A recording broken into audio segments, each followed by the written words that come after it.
A spokesperson for the FDA, Amanda Hills, states the FDA is working currently to determine if the available supply of Tirzepatide would meet our definition of a resolved shortage.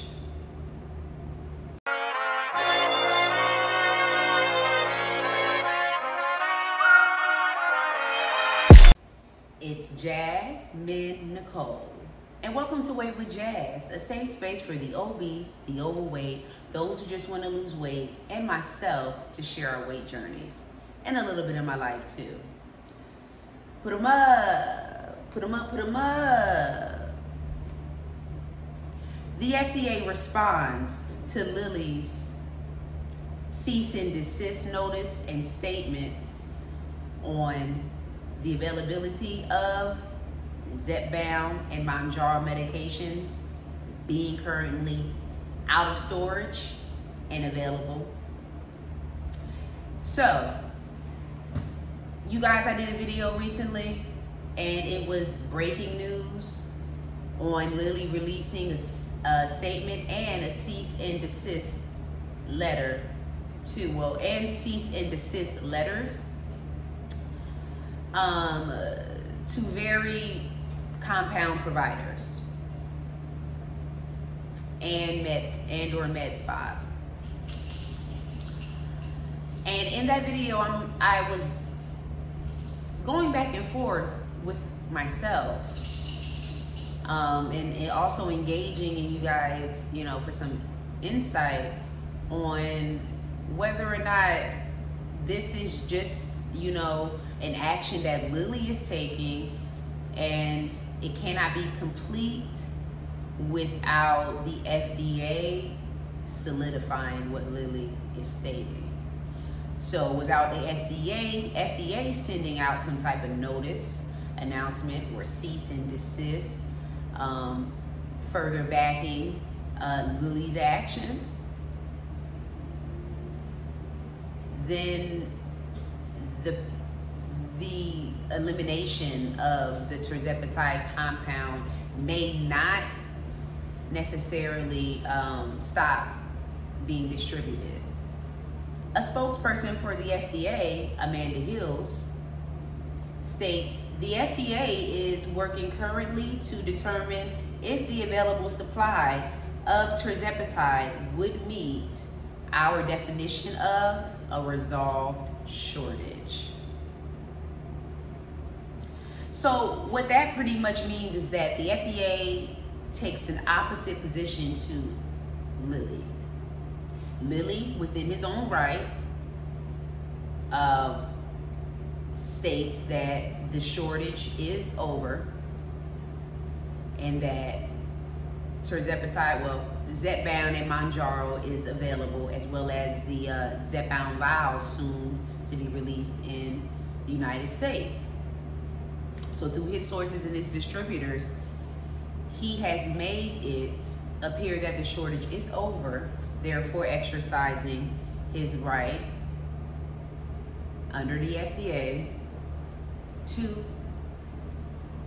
request, or demand rather, because that's what a cease and desist order is, demand that the production of use and sale be terminated by a certain period of time. The FDA says they're going by their own investigation into the supply shortage, and they're going to make their decision based on whatever information they conjure up.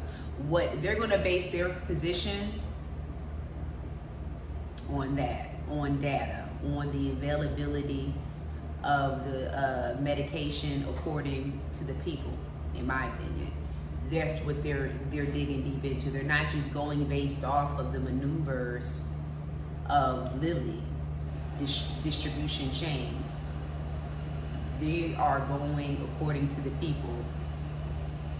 Now this may, be a battle between Lilly and the FDA. Lilly may challenge the FDA which can be done.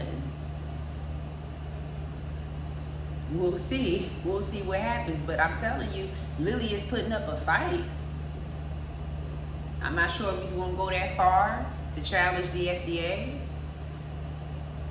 But I mean, the FDA is the governing party, but that does not mean the FDA, I believe what the FDA declares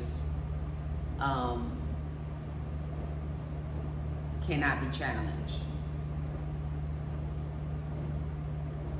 That's why there is a Supreme Court. So, y'all, this is getting out of hand. This is getting out of hand here, okay? But what this means is that the FDA is supporting us, y'all, the compound users.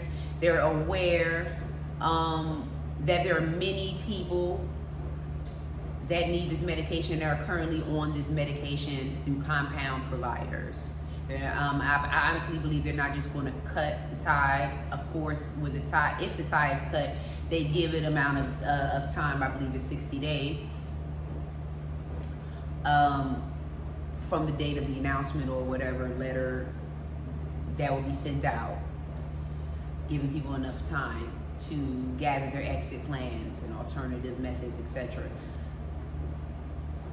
But what it's looking like is that is not happening at this time. Let's say that, although things are changing rapidly. But at this time, according to this FDA statement, we could breathe. We could breathe some. We cool. And then, I mean, I honestly believe, you know, some Tirzepatide compound providers are making ways to deal with this if this occurs, if the letter is sent to them. They're dealing with alternative avenues to continue to provide the best service of medication to their patients. And that's all we can really rest on, y'all. Rest on that. I honestly believe that this is going to play out, but I think it's going to play out in, let's say, everyone's favor, as far as those who are on this GLP-1 medication in general, whether it's the brand medication or the compound. But I definitely think this is going to play in the favor of the compound community. So let's just stand by and watch. But these folks going neck to neck. Litigation for real, okay? I'm gonna get at y'all in the next video. Be real.